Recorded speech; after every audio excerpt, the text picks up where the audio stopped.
This is a great book cover with one problem. Someone added the word forever under the word school. It looks like forever is part of the book's title when it's not. As a result, I'm sure some people confuse this book with It's the First Day of School Forever. Argofont Book Review, Argofont Book Review. Day 1. Jake Sherman is excited for the first day of school. He and his new friend Alex Silver have declared themselves the Knights of Wedgie. They are going to rule the middle school and harass all of the new 6th graders.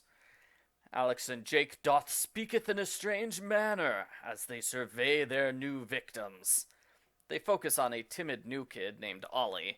They force him to run all the way to school, and they give him wrong directions to homeroom. Poor Ollie. Alex asks disruptive questions in class. He asks 3 wedgie-related questions in a row. At some point, the homeroom teacher should really stop taking questions from him. A cute new girl named Amber Sweeney arrives. She sits next to Jake. Alex encourages Jake to talk to her, but Jake gets nervous and says nothing. Lunch goes badly because the hamburgers are nasty, and Alex plays a cruel prank on Andy and Josh, Jake's old best friends. Jake isn't sure how to feel about this. Alex traps Ollie in the girls' bathroom. Jake feels bad when Amber tells them off. That's about it for the first day of school. When Jake goes home, his older sister Jessica notes that a nearby house burned down. The house belonged to a new kid at school. We'll definitely hear more about that later. Day 2. Jake is confused the next day when everything seems to be the same and nobody remembers what happened yesterday. At first, he thinks it's a joke, but then he rereads the title of the book and realizes he's trapped in the first day of school. Day 3. Jake tells his sister he's trapped in the first day of school. He proves it by predicting everything that's going to happen. Jessica is convinced he's telling the truth, and now what? There's not really anything Jessica can do about the time loop. She goes to a totally different school. Jake tries some new things in school. He takes a different seat in homeroom. He warns his friends about the nasty burgers. And he stops Alex from throwing Ollie in the girls' bathroom. Every day, a science teacher named Mr. Dirksen gives the class a big test to see what they know. Jake convinces Mr. Dirksen to let him skip science this year if he gets a perfect score on the test. It takes Jake a few loops before he gets a perfect score. Dirksen's smart enough to know Jake is better at cheating than science. Day 4.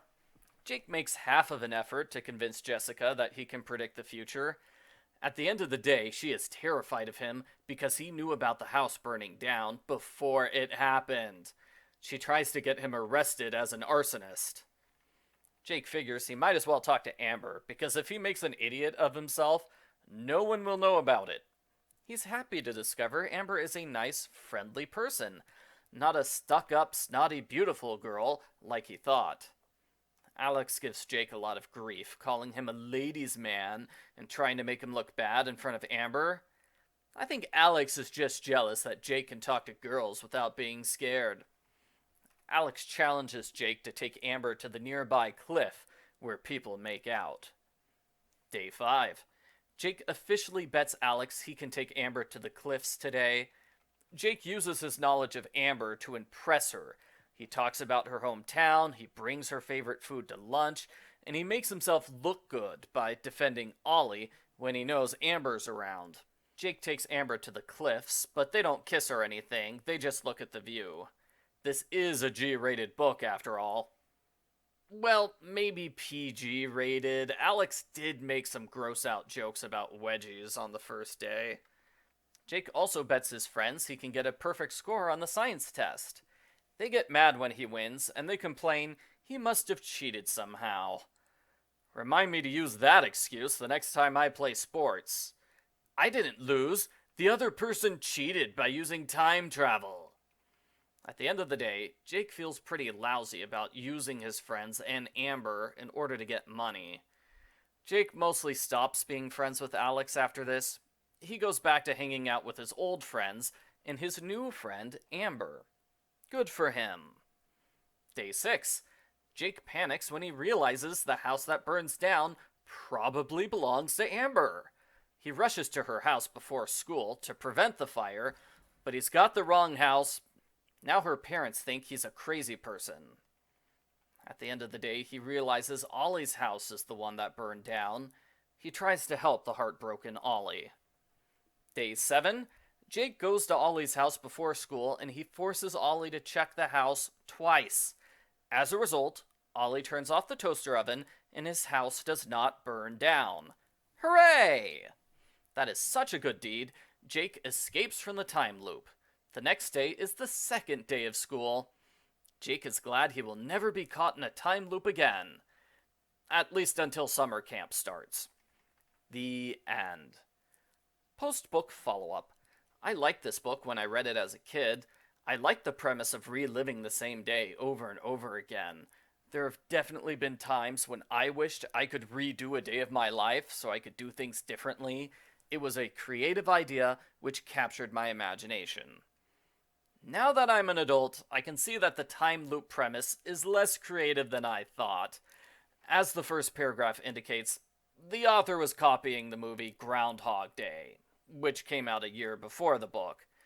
Even if the book is similar to a movie, I still like it. This is a good time loop book for kids. Jake goes through the loop a decent number of times. The loops are detailed enough that it's interesting to see variations on them, while they're not so detailed that it's hard to follow the story. Amber is an interesting character, and Alex makes for a good antagonist. This is the second book in the Help I'm Trapped series.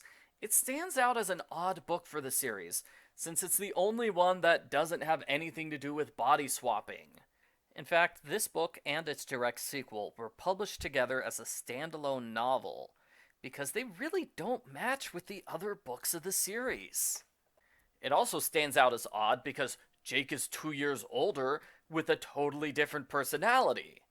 At the start, at least. He goes back to his normal personality by the end of the book. Overall, I like this book as a kid. I still like it as an adult. It's a good time loop book. It's got a nice moral, and it's interesting to see how Jake changes throughout the story. The characters are just as good as they usually are in this series, although poor Andy and Josh get far less screen time than normal. I give Help I'm Trapped in the First Day of School a 9 out of 10.